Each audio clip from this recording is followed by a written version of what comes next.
Hi, my name is Gilbert Gutierrez, and over the next few minutes I'm going to be talking to you about the recommended operations of the EQUALIZER Express. Whether you have a battery-powered, air-powered, or electric model, these instructions will help you with the basic operations of the tool.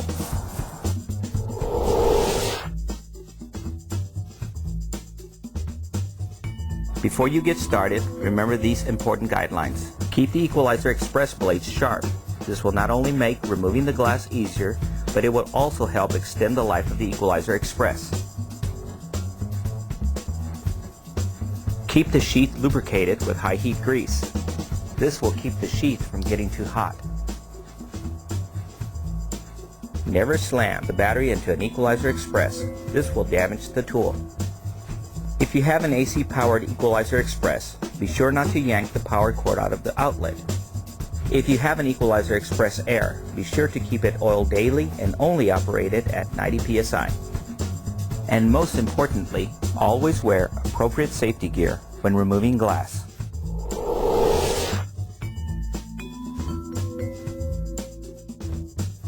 Whenever you begin working on a customer's vehicle, it is a good habit to cover the seats, steering wheel, and floor of the vehicle. Always place quick release tape over the air vents. Be sure to remove the rearview mirror and store in a safe place. Remove all weather stripping and moldings that risk being damaged in the removal process.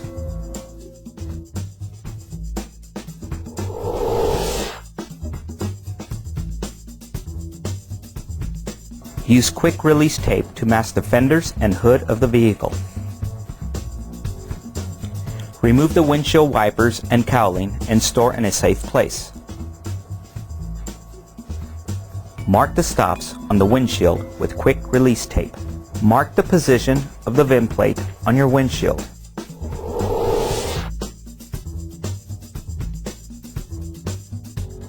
It is important to remember to use water when lubricating your cutting area. The use of plain water will reduce friction on the blade and create a longer life for the EQUALIZER Express. When using the EQUALIZER Express, there are three types of cutting positions. There is the plunge cut, the angle cut, and the horizontal cut. Start your first cut from the top of the A-pillar with the tool as close to the interior roof line as possible.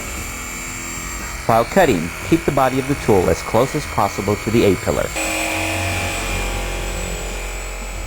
Be aware that when you arrive at the end of this cut, you may encounter thick pucks of urethane buildup. Please use a plunge cutting method with an up and down motion. Once you have completed the A-pillar cut, begin cutting from the top center of the windshield and work your way to the top corner of the A-pillar. Always remember to not force the tool. Let it do the work.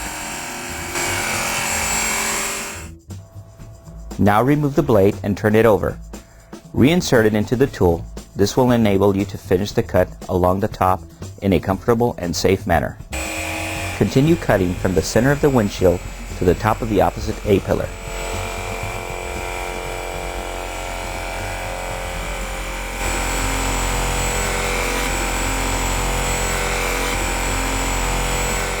Be aware that when you arrive at the end of this cut, you may encounter thick pucks of urethane buildup.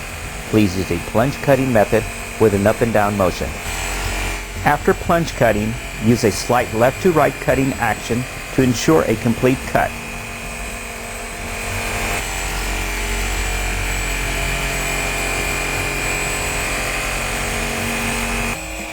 After completing the cut down the A-pillar, you are ready to cut the bottom of the windshield. Continue to take note of the urethane pucks in the corners of the glass and use the plunge cutting method as needed. Begin cutting the bottom of the windshield out using a combination of plunge, angle, and horizontal cuts.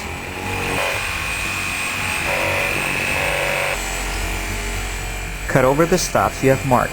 Use a left to right motion to prevent possibly damaging the stop.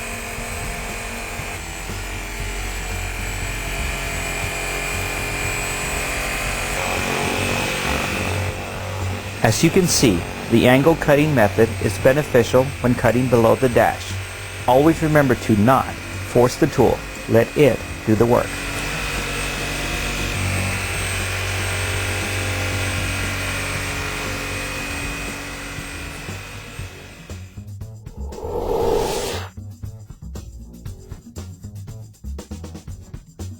prevent possible VIN plate damage, always make sure that the blade rides against the glass.